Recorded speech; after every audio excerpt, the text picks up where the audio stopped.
Au nom du Père et du Fils et du Saint-Esprit, ainsi soit-il.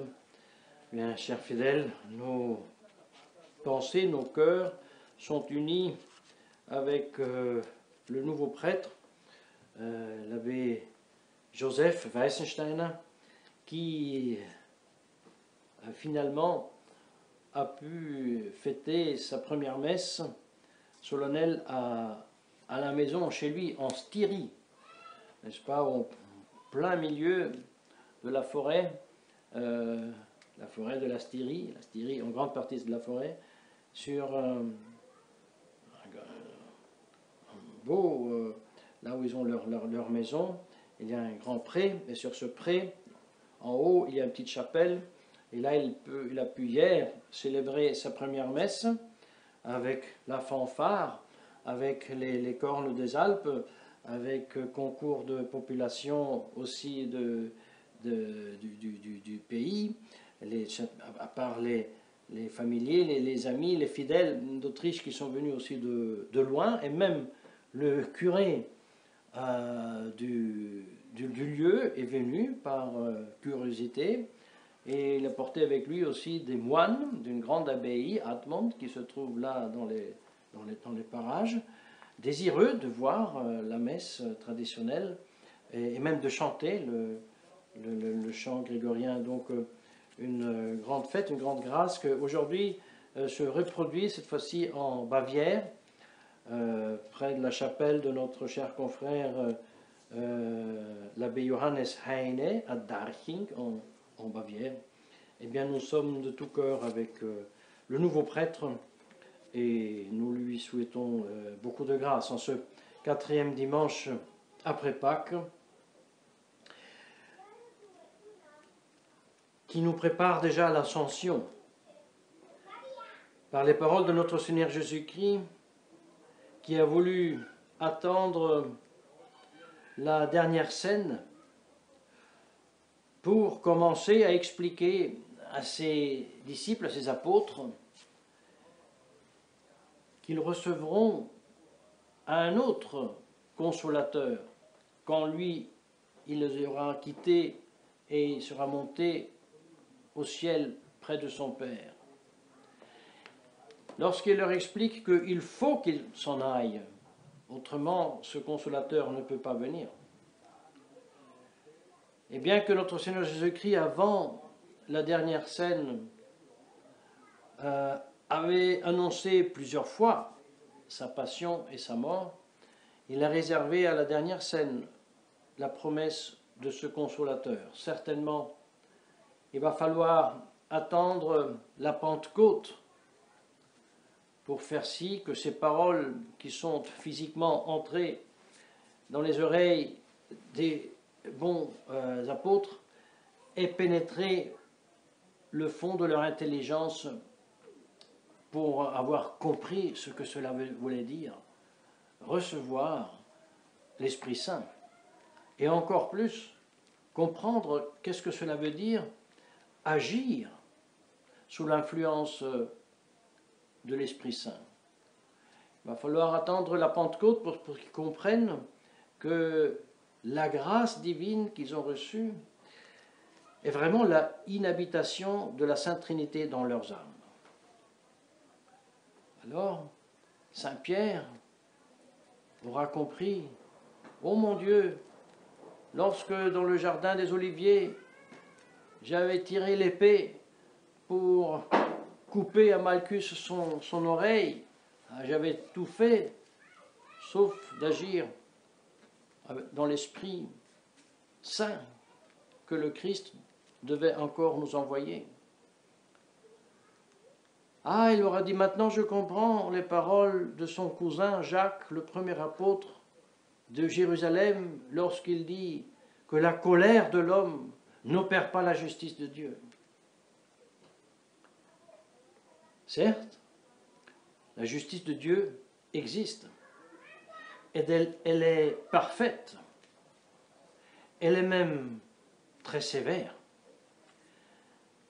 L'histoire de l'humanité le prouve, mais aussi le futur de l'histoire de l'humanité, dans la mesure où il est révélé dans l'Apocalypse le prouvent aussi. Parce que ceux qui se seront fait marquer du signe de la bête sur la main ou sur le front seront dans ce monde châtiés d'une façon terrible, et non une seule fois, bien si on veut 3 fois, 7 fois,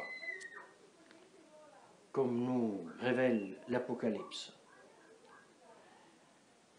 Mais la grande différence à châtier les adorateurs de la bête, à châtier ceux qui ne reconnaissent pas notre Seigneur Jésus-Christ, à châtier ceux qui ne le reconnaissent pas comme vrai Dieu et vrai homme, ceux qui les persécutent, à châtier ceux qui le nient. Ça ne sera pas nous. C'est Dieu qui les châtie. Grande leçon, bien chers fidèles, en ces temps-ci où on aurait envie d'aller châtier les faux évêques, les faux prêtres, les faux papes, n'est-ce pas? Et c'est faux. À moi la vengeance. Au contraire, cet esprit de vengeance personnelle, directe, de rage, n'est pas de Dieu. La punition du péché et du mal qui ne vient pas de Dieu, on la laisse aux démons, à Satan. Parce que eux, loin de Dieu, en haine de Dieu, mais paradoxalement, à la fin à son service, châtient le péché. Mais il y a une grande différence. Tandis que le démon, Satan, châtie le pécheur pour son péché par haine, non pas du péché, mais par haine de la vertu, par haine du bien, par haine de Dieu, et dans la joie perverse d'avoir des complices de l'éternelle damnation. Quelle infinie différence entre ce châtiment et cette accuse du péché fait par les démons et le sévère et juste châtiment qui vient de Dieu. Et pour sévère qu'il soit, si nous prenons simplement la 5e trombe, n'est-ce pas, qui châtie les adorateurs de la bête pendant 5 mois avec des scorpions, n'est-ce pas, qui les mordent sans cesse, avec des douleurs tellement atroces qu'ils cherchent la mort sans pouvoir la trouver. Eh bien, ce châtiment vient d'un Dieu bon, d'un Dieu qui aime et qui désire le pentiment, la conversion de ses pécheurs. La différence est grande. Et ce sont les émissaires de Satan qui nous accusent. « Ah, mais votre religion est méchante. Vous avez un Dieu méchant. Vous avez un Dieu, regardez l'Ancien Testament, comme il est méchant, les vengeances qu'il faisait. Et puis il commandait à David à tuer celui et l'autre. Et puis, comme il avait traité les pauvres Égyptiens avec toutes ses plaies, enfin c'est un Dieu méchant. » Comme ça ils disent. Et ils ajoutent, c'est pour ça nous préférons le Dieu du Concile Vatican II. Ah, lui il est bon, il est frère, il est ami, il est égal à nous, et nous sommes égaux à lui. Et tout le monde est bon, et tout le monde est gentil, et toutes les religions vont bien, et même le péché va bien, pourvu qu'il soit fait avec amour. Et ça, c'est la voix de Satan. Non, mes chers fidèles, ce dimanche nous enseigne la vraie douceur chrétienne, qui absolument pas n'exclut pas la sévérité du châtiment. Nous pourrions dire même plus. La douceur chrétienne s'abstient du châtiment parce qu'elle n'est pas capable de châtier comme Dieu châtie. Et si nous devions châtier, alors seulement sous ordre explicite de Dieu et un ordre qui soit perceptible en tant que tel, c'est-à-dire à travers et dans une société avec une autorité légitime et légitimée par Dieu et qui s'y refait à Dieu. Alors là, oui, n'est-ce pas? Alors justice doit être rendue et toutes ces organisations, n'est-ce pas, qui payent les femmes 500 $ pour produire un fœtus qui ensuite, vivant, est extrait du ventre de cette maman et sans anesthésie est découpé en morceaux, et non pas pour faire un vaccin, mais pour faire un préparat, n'est-ce pas, géniquement modifié, non pas pour guérir, mais pour faire périr l'humanité. Comme déjà nous avons dit et expliqué, ce ne sont pas des vaccins, ce sont des venins qui sont implantés dans les hommes pour les faire périr, pour leur faire attirer les maladies et les multiplier.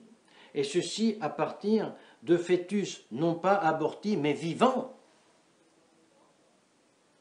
Rappelons-nous, le moyen est mauvais et la fin est aussi mauvaise. Inutile d'aller chercher des documents douteux d'un soi-disant magistère qui n'est pas pour justifier le soi-disant vaccin aujourd'hui.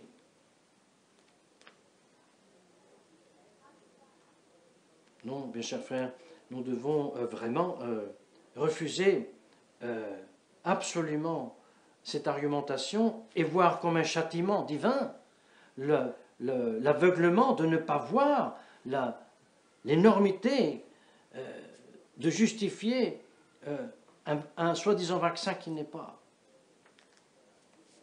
Ça aussi, bien chers fidèles, c'est déjà un châtiment. Et si nous arrachons le masque de cette hypocrisie, il faut bien le dire, aussi de ceux qui s'appellent traditionalistes et ne le sont pas, c'est pour les encourager à se réveiller. Mais encore une fois, gare à nous laisser prendre de l'amertume, de la malice de ces manœuvres. Parce qu'il existe malheureusement ce qu'on appelle aussi le zèle amer, une façon malsaine de chercher les notices, les nouvelles de péché, de malice, de mauvais, de méchant. Et ça n'a rien de l'Esprit de Dieu. Et ensuite, pour camoufler, n'est-ce pas, cette malsaine curiosité, on se prodige avec des paroles de condamnation et de rejet, n'est-ce pas, de ces méchants maçons qui mangent des enfants. Eh bien, c'est dangereux, parce qu'on risque d'être infecté exactement de leur malice, sans s'en apercevoir.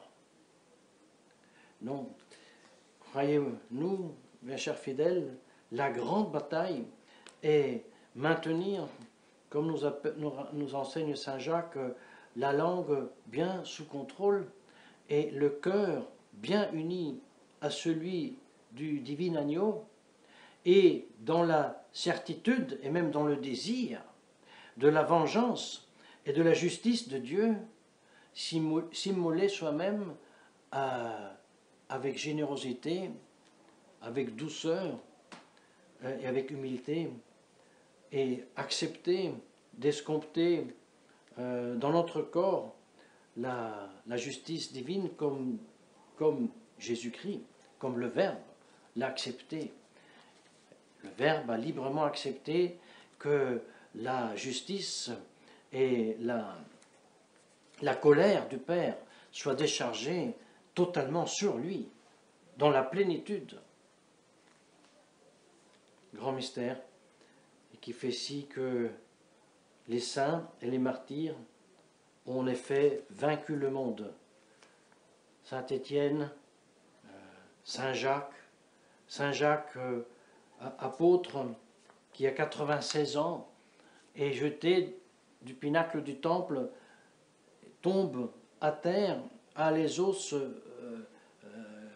cassés, et encore la force d'élever les bras vers le ciel et prier, Dieu, pardonnez-leur, parce qu'ils ne savent pas ce qu'ils font, pour être ensuite, pour avoir ensuite le crâne écrasé, n'est-ce pas, par un foulonnier qui, avec un gros bâton, lui détruit le crâne. Ça, c'est les vrais héros. Et c'est à cela que nous devons tendre, bien chers fidèles, surtout en ces temps où il y a, quand même, il faut le dire, ce nervosisme qui est très contagieux pour les restrictions que les pauvres gens subissent. Et souvent, ils sont d'autant plus pauvres qu'ils subissent cet esclavage librement parce que aveuglés. Et non. Demandons à la très sainte Vierge Marie d'intercéder pour nous, afin que nous soyons capables, comme nous dit Saint Jacques, de cueillir avec douceur la parole qui est mise dans notre poitrine, c'est-à-dire cueillir le Verbe, et cueillir l'Esprit du Verbe, l'Esprit Saint, qui nous fait agir comme lui avait agi. Jésus-Christ, doux et humble de cœur, formez notre cœur selon votre cœur, au nom du Père, et du Fils et du Saint-Esprit, ainsi soit-il.